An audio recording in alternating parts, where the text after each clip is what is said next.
उत्तर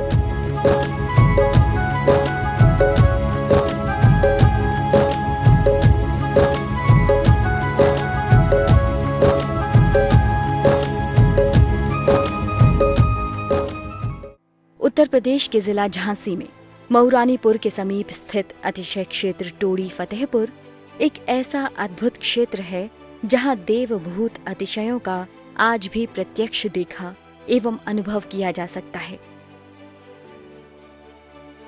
तथा जहां मात्र वीतरागी जिनेंद्र भगवान के अलावा अन्य किसी भी प्रकार के मिथ्यात्व पोषक देवी देवताओं की पूजा भक्ति आदि न होती है और न ही प्रत्यक्ष अथवा परोक्ष रूप से ऐसी प्रेरणा दी जाती है, बल्कि दृढ़ता पूर्वक गृहीत मिथ्यात्व पोषक क्रियाओं रागी देवी देवताओं आदि की मान्यता को छुड़ाकर वीतरागी देव शास्त्र गुरु का सदाचारी श्रावक बनने का रास्ता बताया जाता है। क्षेत्र पर आज भी रत्न वृष्टि देखने को मिलती है। वर्ष 2021 के भाद्र पक्ष में क्षेत्र पर अढ़ाई द्वीप विधान संपन्न किया गया। नियम त्याग पवित्रता एवं श्रावकों द्वारा लगातार एक अन्न का भोजन किया गया, जिसके फलस्वरूप हवन की पूर्णाहुति के कुंड से लगातार घी का निकलना प्रत्यक्ष चमत्कार को दर्शाता है। बिना भगवान के पूजन के खाना कैसे खाऊं? है कुछ नहीं, ऐसा कुछ नहीं। अरे इनके अंदर इनने नहीं करी पूजा इनने नहीं कही, दूसो कर गो कपटी कपटी कर गो कपटी। समझो इनके अंदर में कपटी बैठ गया, वो कर गया है सवाए। उसने अपनी परिभाषा सीखी है, उसने अपने भगवान से विनती की है, वो इनके पास बस गया है, इनके अंदर बस गया है, इसलिए इनकी बोली वाणी वो क्रिया वैसी है। समझो धीरे धीरे तब इसकी पकड़ कहाँ से लगी? जब पारस आए तब उन्होंने इन पकड़ों को लगाया। समझो तो मनुष्य के अंदर व्यंतर का खेलना चालू हो गया। समझिए चालू हो गया खेलना। तब मालूम पड़ता है कि मेरे पास व्यंतर है। बहुत छिपा हुआ जीव होता है, ये दिखाई नहीं देता, इसका शरीर थोड़ी होता है, विक्रिय रूप होता है। तो बंधुओं, ये तुम्हारे पुद्गल के भोजन काल से जो तुमने भोजन में अपक्ष का भोजन किया है या शुद्ध को भी अपक्ष बना लिया है, ऐसे भोजन काल में भोजन करने से ये तुम्हारे पास यह क्रिया पहुँच चुकी है। तो इससे बचना तुम्हारा धर्म बैठता है कि हम भोजन करते वक्त किसको बैठा लें अपने पास में। देखो व्यंतर को नहीं बैठाना है, किसको बैठा लें अपने पास में? बताओ, समझो किसको बैठा रहे हैं? बोलो किसको बैठा रहे हैं अपने पास में, जिससे हमारे भोजन की निंदा होने पाए, कोई निंदा न करने पाए, माने हमारी वाणी से हमारे भोजन की निंदा होने न पाए। समझ दो ऐसी वस्तु बन चुकी है, ऐसा भोजन बन चुका है, मैं उसको खाता नहीं हूँ, मुझको खपता नहीं है, मुझको अच्छा नहीं लगता है, और आज भोजन बन गया है, लेकिन आज उसी भोजन को खाना है। समझो चाहे कुछ भी हो जाए। तो समझो तुमने यदि क्षमा को अपने पास बैठा लिया, क्षमा को अपने पास बैठा लिया, तो तुमने उस भोजन को ग्रहण कर लिया बड़े प्यार से। उस भोजन को प्यार से ग्रहण कर लिया तो भोजन जो अब पत्नी सोचेगी, हो सकता कि हमारे पति को भोजन अच्छा नहीं लगा, लेकिन आज मेरे पति धन्य है कि भोजन कर गए, कुछ नहीं कहा, अब मैं ऐसा भोजन नहीं बनाऊंगी, अब इन्हीं के हिसाब का भोजन बनाऊंगी। देखो पत्नी के भाव बदल गए अपने आप। मेरे बेटे ने हमसे कुछ नहीं कहा और भोजन कर लिया है, अब मैं अपने बेटे के हिसाब का भोजन बनाऊंगा, क्योंकि कुछ नहीं कहा, शांत होकर खा लिया, उससे माँ की मर्यादा को नहीं टाला। तो अपने आप भाव बदल गए। देखो मर्यादा ने भाव बदल दिए, क्षमा ने भाव बदल दिए। समझो फिर ऐसा कभी नहीं होगा। ऐसा भोजन तुम लोगों को मिलने लगा कि भोजन ने तुमको रूपवान बना दिया, क्रांतिवान बना दिया, क्षमावान बना दिया। तो तुम्हारे अंदर क्षमावान होने से तुम्हें भगवान के गुण तुम्हारे अंदर प्रवेश होने लगेंगे। बंधुओं समझो, तो तुम्हें हमेशा अपने कुल में जारी रहोगे। तुम्हें जब प्रातः काल आएगा तो तुम्हें ऐसे पड़ेगी कि हमें मंदिर जाना है और भगवान की भक्ति, अपना अभिषेक, पूजन, माला, परिक्रमा, स्वाध्याय ये करेंगे हम। कितना ही समय लग जाए, हम मंदिर में जल्दी नहीं करेंगे, है ना। क्योंकि आज लोग कहते हैं बहुत 15 मिनट लेगा, 20 मिनट लेगा, पूजा कर लीजिए, वो करके भागाते। न वो माला फेरते हैं, न वो शास्त्र पढ़ते हैं, न भगवान का प्रतिक्रमण करते हैं, कुछ नहीं करते हैं, भाग आते हैं। जल्दी पड़ी हुई है। तो देखो, धर्म में जल्दी नहीं होती है। धर्म जहाँ होता है वहाँ शील होता है। जहाँ धर्म होता है वहाँ शील होता है। जहाँ शील होता है वहाँ क्षमा होता है। जहाँ क्षमा होता है वहाँ सत्य होता है। समझो, वहाँ संयम होता है, नियम होता है, विनय होता है। अपने आप ये आ जाते हैं। पर समझो, ये रतन अपने आप अपने पास क्षमा के साथ लग जाते हैं। तो बंधुओं देखो, तुम्हें भगवान के सिवा जब कुछ दिखाई नहीं देगा तो ये तुम्हारा शरीर, तुम 80 वर्ष की क्या 100 वर्ष की भी हो जाओगे तो ऐसे नहीं निगोगे, फिर ऐसे निगोगे।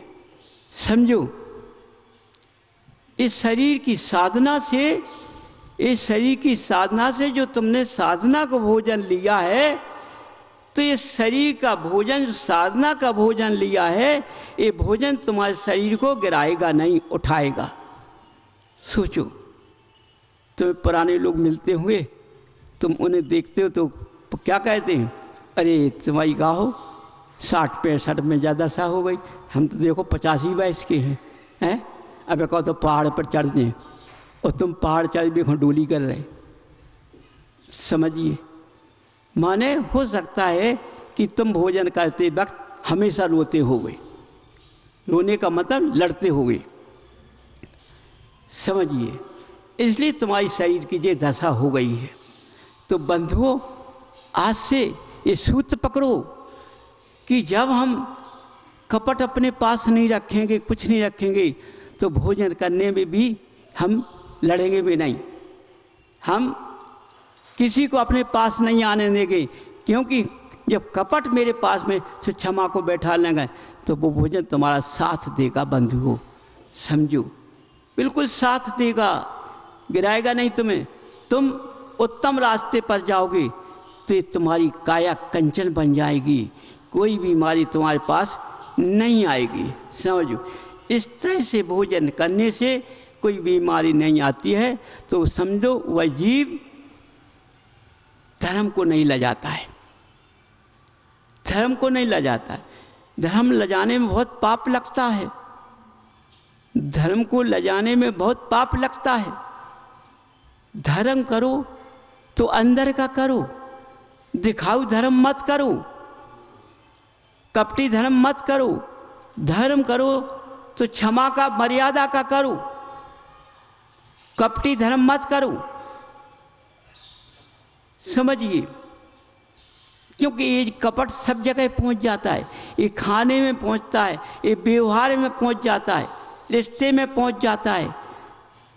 समझिए, ये साये को दुश्मन बना देता है, ये खाना को दुश्मन बना देता है, ये भाई भाई में व्यवहार खत्म कर देता है, रिश्तों में भी फर्क पड़ देता है। एक कपट रखने से धर्म को दूर कर देता है, इसलिए इसको रखने में तुम्हें लाभ नहीं है। आज के सूत्र को पकड़ना है कि हमें, यदि हम कपट किसी से करते हैं, कपट का मतलब समझते कि नहीं समझते हैं? कपट का मतलब धोखा देना, कपट का मतलब धोखा देना है ना। प्यार से बात करेंगे और काटेंगे, समझो, काटेंगे। समझिए, तुमने प्यार से जीता और काट खाया तो भाग गया, अरे बोले कितने उससे, ये तो बहुत बदमाश है, ये बहुत कपटी है, वो क्या क्या कहेगा, और सुनना पड़ेगा, तुम्हारी कोई इज्जत नहीं आएगी। इसलिए कभी अपने कपट को अपने पास फेंक देना सब लोग। तो बंधुओं देखो, जिस तरह से भगवान ने जन्म लिया और देवों ने खुशियां मनाई, समझो, तो उनके पास में उस वक्त कपट नहीं था, कपट नहीं था, न कपट आ पाया।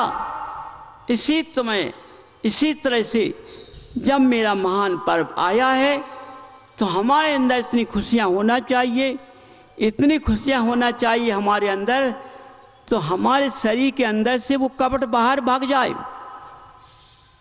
समझो, यदि कपट तुम्हारा बाहर भाग जाएगा तो तुम्हारा कोई बिगाड़ नहीं पाएगा कुछ, समझो बंधुओं। और तुम इसी धरा पर तुमने जो जन्म लिया है, ये धूल तुमको प्यार से लिपटेगी, ये धूल तुम्हें शरीर में प्यार से लिपटेगी और तुम्हारे शरीर को एक कंचन काया बनाएगी, लोगों से नहीं बनाएगी, पीड़ित नहीं करेगी। ये माँ इतनी प्यासी है तुम्हारी, ये भरत भूमि तुम्हारी इतनी प्यासी है कि ऐसा कोई बच्चा पैदा हो जाए जो धर्म की पहचान कर ले। यदि धर्म की पहचान कर लेगा तो मातृभूमि की पहचान कर लेगा, तो वह उसको लाल बना लेती है, उस लाल का नाम जगजाहिर कर देती है। तो इसलिए बंधुओं, तुमने जन्म तो लिया, लेकिन तुम किसी स्थान के ना होने के कारण तुम बोझा डाल दिया, बोझा। समझो, जैसे तुम्हारे पुत्र पैदा होता है और तुम्हारे रास्ते पर नहीं चलता है और गलत रास्ते पर चलता है, तुम्हारे कहना नहीं मानता है, अपने मस्ती में रहता है, अपने रुआब में रहता है, तुमको कुछ नहीं समझता है, अपने को सब कुछ समझता है, और क्या कहता है, हम सिवाय कोई अच्छा नहीं हो सकता है। समझो, ये क्या है? इसी तरह से समझो, तुमने जो कपट धर्म में किया है तो तुम लौटोगे, और आज तुम्हारी संतान इस तरह चलेगी तो आज दिखता है, लेकिन कल के दिन शरीर गिर जाएगा और तुम्हें बोझा बन जाएगा। ये तुम्हारी संतान तुमको बोझा बन जाएगी, तो तुम कितना भी प्यार करोगे, लेकिन जब भगवान से रोगे, भगवान के पास आंसू डालोगे कि भगवान जो तुमने संतान दी है ये हमारे हाथ की नहीं है, इसको रास्ते पर लगा लो, तो देखो भगवान से तो जरूर करोगे, है ना। है, सोचो, ये रास्ते पर लगा दो, इसने तो मेरी चारों तरफ फजियत कर दी है, मैं मुँह दिखाने योग्य नहीं हूँ। सोचो, सोचो बंधुओं, भगवान से विनती की तुमने, भगवान से विनती की, समझो, लेकिन भगवान से जब विनती की तो उन्होंने सुन ली, सुन ली। हो सकता है यदि तुमने अंदर से, अपने हृदय से, अपनी आस्था से, अपनी विनय से यदि तुमने मांग की, तो समझो तुम्हारा बच्चे का सुधार अपने आप होने लगेगा। समझिए, अपने आप होने लगेगा। और तुमने हृदय वासना से नहीं की तो तुम्हारा बच्चा सुधरने वाला नहीं है। जब वो दर दर की ठोकर खाएगा तभी रास्ते पर आएगा। समझो, जब याद आती है। इसलिए बंधुओं, ये मातृभूमि जो है तुम्हारी, ये तुम्हें जब ही लाल कहेगी, जब तुम अपने को भगवान के चरणों में अर्पण कर दोगे, कुछ भी हो, याद भगवान की तुम्हें आती हो, भगवान को तुमने जब अपने मन मंदिर में बसा लिया है, मन मंदिर में विराजमान कर लिया है, और अपने नेत्रों से इनकी छवि तुम्हारे नेत्रों के अंदर बस गई है। जैसे दर्पण के अंदर चेहरा दिखाई देता है, जैसे नेत्रों के अंदर ये प्रतिबिंब दिखाई देता है, उसी तरह से तुम्हारे अंदर ये रूप बस गया। समझो इस रूप के सिवा कुछ दिखाई नहीं देता है, तो तुम बिल्कुल दर्पण कैसे साफ हो जाओगे, बिल्कुल दर्पण के साफ, तुम्हें कोई नीचा नहीं दिखा पाएगा। ये भस्म भूमि तुम्हें लाल बनाएगी, ये लाल बनाएगी और तुम्हें नाम ऊंचा करेगी।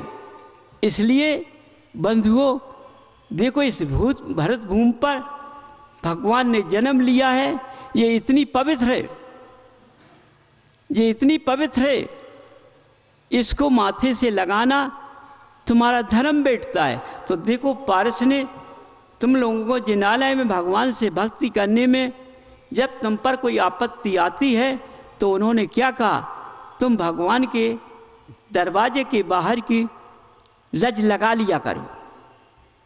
तो कुछ कुछ मनुष्य चतुर आते हैं, चतुर, अब मैं चतुराई पर आ गया, कुछ कुछ मनुष्य चतुर आते हैं, तो वे क्या कहते हैं, वो दरवाजे की बाहर का रज नहीं लगाते, वो चौखट की रज लगाते हैं।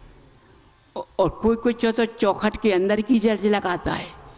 काहे, चौखट बाहर अपवित्र है, चौखट पवित्र कोई समझता है। और तीसरा आ गया तो कहता है चौखट अपवित्र है, ऊपर लात धर दी, कब इतने जरूर हो गए, जो जाइए इतने की लगा लो, लगाई, कहो हमें तो आराम ही नहीं मिलो, हमें तो आराम नहीं, तुम्हें मिलेगा, बोले हमें तो मिलेगा भैया, हम तो रज लगाई, दो ही हाथ सही पे रखे तो मैं सट सही होगा, चौखट बाव किया, हमें तो आराम ही नहीं मिलो, और चौखट को अंदर बाव किया हमारा तो दायित्व बढ़ गो, हमारा तो दायित्व बढ़ गो, क्या करें हैं, सब जने कर टूट जाओ, रज भर लगा लो तो सब मिट जात, क्या बात है, हमें तो दिखा झूठी झूठी बोला सबरी।